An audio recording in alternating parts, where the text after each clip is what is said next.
Hello, my friends, and welcome back. We are still going through the small swords, but we're actually making some pretty good progress here.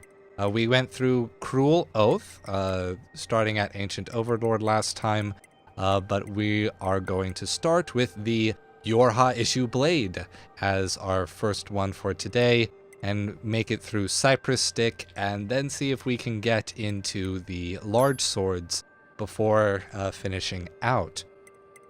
So let's go ahead and take a look here at the story for the first one. Morning, listeners. It's time to kick off another installment of Listener Letters with your favorite radio idol, DJ 24D. Now let's get this day started right, shall we? How's it going, listeners? Yeah, I know you're all still thinking about that cleanup operation yesterday. We may have lost a lot of good people, but it's still our job to get up and at 'em, right? Howdy, listeners. Your favorite radio idol DJ 24D has been receiving many letters lately. Don't you like me anymore? Oh, hasn't been. Ah, that's scary. Don't you like me anymore? Haha! Or maybe no one is even listening. Wee-hee! Anyway, who's ready to kick things off? Hello? Is anyone there? Is this thing even on? It's me, radio listeners, 24D. I'm an idol, remember? An idol. An idol, an idol, an idol, an idol, an idol, an idol, an idol, an idol, an idol, an idol, an idol, an idol, an idol, and creepy.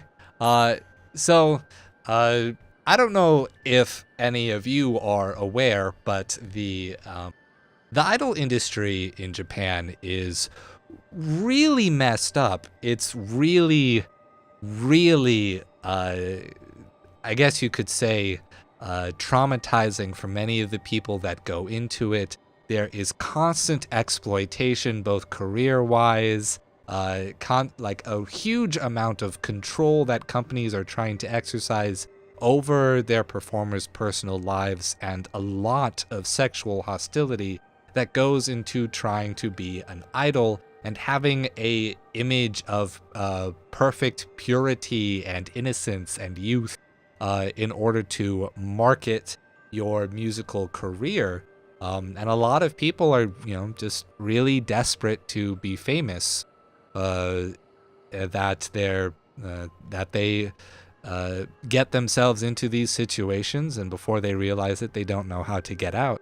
But I guess to a certain extent, this story was about the obsession with fame and what that can do to a person's sanity. I guess as a YouTube audience, you've probably seen plenty of stories from a lot of the big YouTubers when they take a moment and they do their vlog and they talk about how stressful it becomes, how obsessed they become with channel growth and operating their YouTube channels, that they find themselves in some really unhealthy states of mind. And that's definitely a risk factor when you do something like trying to be an entertainer, being required to be happy all the time, being required to be positive rather than purely honest, is something that can take a toll on a person mentally and emotionally. You get a lot of the same thing in the customer service industry. People who are required to always smile, always be polite, and always tell whatever Joe Schmo who happens to be angry and wants to let off that anger at a stranger that day, you have to tell that person that they're right and that you'll do anything to make it better just so the company doesn't have to look bad. This story wasn't really about the dynamics of companies putting a false emotional expectation onto its employees, as much as the desperation that comes in trying to, in the original episode with the first few stories, putting your own personal value and locus of control into something external, and the danger that results from valuing yourself based on some external meter is that if that meter doesn't pan out, suddenly you feel worthless. And it's hard to overcome this gap because, kind of paradoxically, you need someone on the outside, I think, to tell you that you are inherently valuable, that you are inherently good in order to believe that, in order to pursue goodness. It's not really something that you just develop internally as a result of growing up.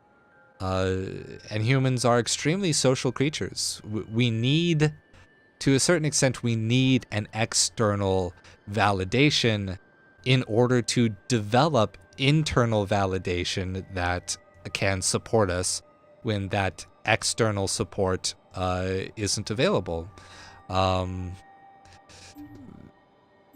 don't know. It's always... It's rough when you try to put yourself out there, no matter what it is, whether it's entertainment or for work or just intersocially.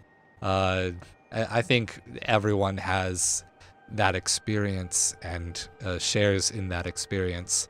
Well, let's move on to Machine Sword here. The more old records I read, the more fascinated I become by the species known as humans.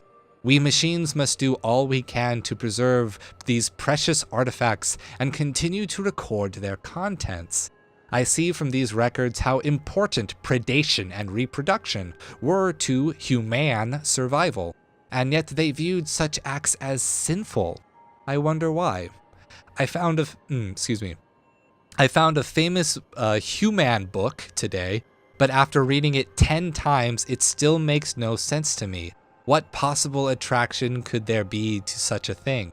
Eureka! It seems the answer was in front of me all along.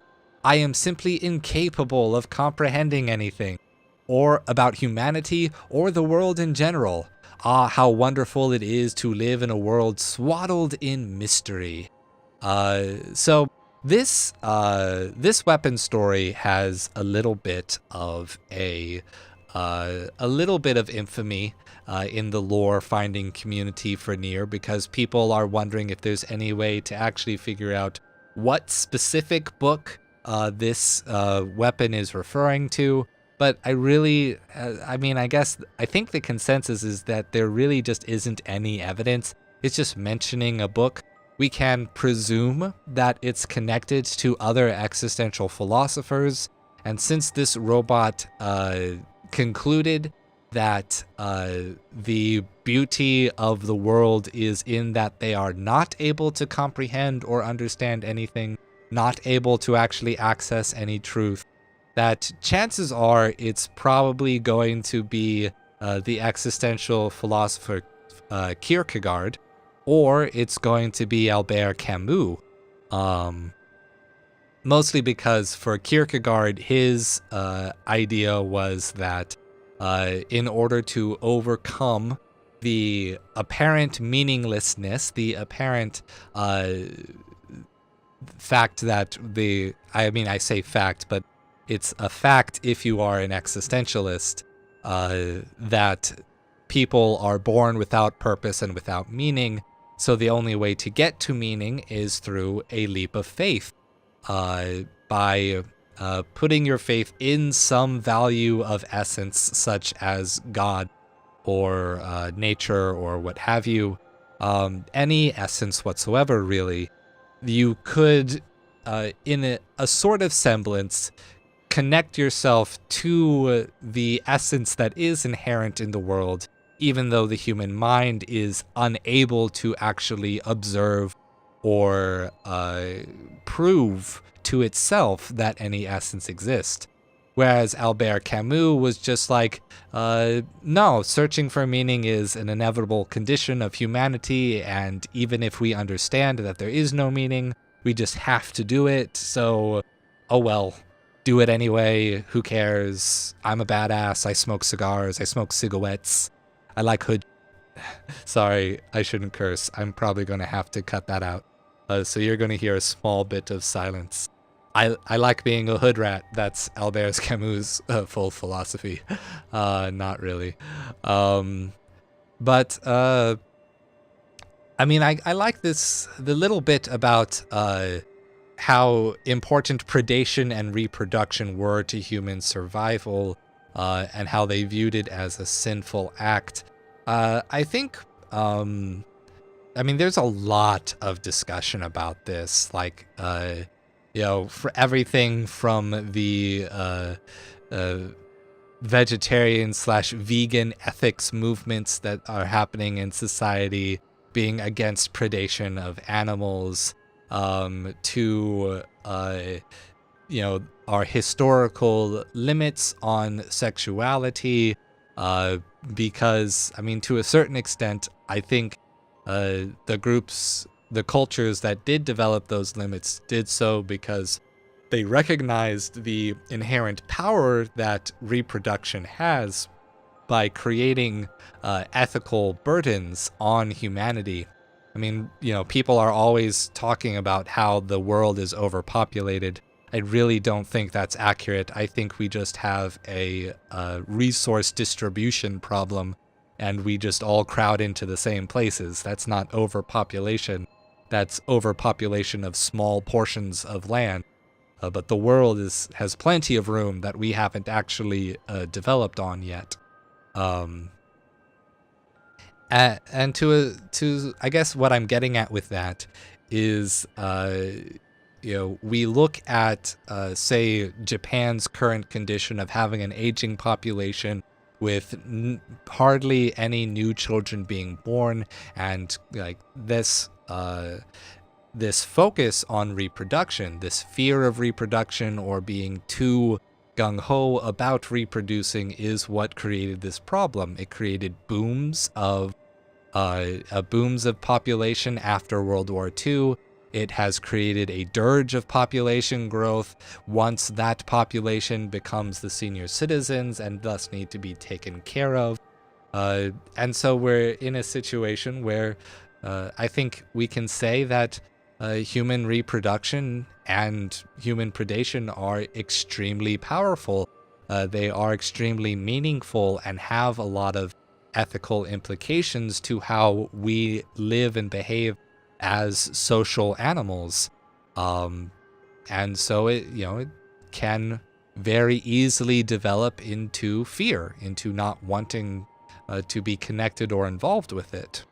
But a fun little picture of a robot being put together. A machine. Sorry, the word robot never appears in this game. The engine blade. This is a reference to Final Fantasy 15. So we're going to read this.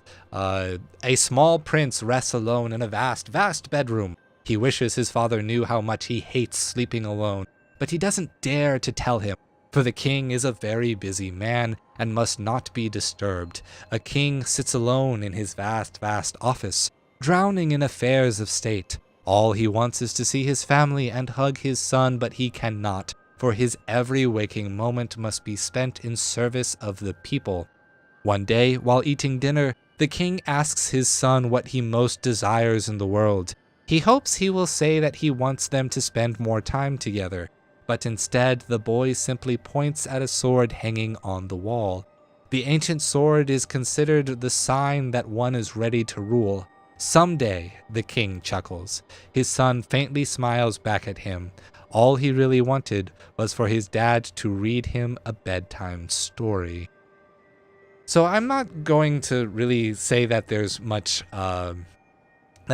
meaning coming out of this story, just because I know that it is connected to Final Fantasy 15. I did two short evaluations on one of the side quests in Final Fantasy 15, as well as the overall philosophical theme of the story of Final Fantasy 15 before all of the DLC and updates and fixes to the story came out. So on the original version of Final Fantasy 15 as it was published. And so you can check those out if you're interested. But I would say that it's just a cute story of parent and child feeling separated from each other, wanting to connect, and doing so in just the most roundabout ways. And when you take this and you know how the story of Final Fantasy 15 starts, it really reinforces the sadness, that the story starts with a real and complete tragedy of father and son separating before they ever had a chance to connect. And maybe I can get through Cypress Stick. I think I can, just because this is a reference to Dragon Quest, I believe. I don't really know Dragon Quest. I was in a dead sleep when Mom started shouting, "Wakey, wakey," she squawked. Moms always are squawking. "Rise and shine, today is a very important day. Today is your first visit to the castle." Annoying, right? But I got up anyway. Today is my 16th birthday. I'm old for my chibi character design. And I have an audience with the king. Mom's apparently worried that he'll charge me with some big important task, so she gave me a cypress stick for some reason. Like that'll help. As we walk to the castle, Mom keeps blabbing about how excited she is and how long she's been waiting for this day. She's told me this story 1,000,001 times, so I just keep quiet like always. When we arrived, I see my friend coming out of the castle. He's 16 too, but his fearless gaze makes him look like a legendary hero to be. I'm sure he's got a lot to live up to. My dad's just a carpenter, so I've got it easy. Heh, kek, lol. No, that's it. It's just a reference to how Dragon Quest game started. So I'm going to go ahead and leave this one here. Thank you so much for joining me. No little combat against the bunny robot, though I can show you I am still in the middle of fighting him and I'm not making any progress. If you did like this video, go ahead and leave a like, subscribe to the channel, all those YouTube things, comment so that I can talk to you or so you can yell at me. And as always, stay true.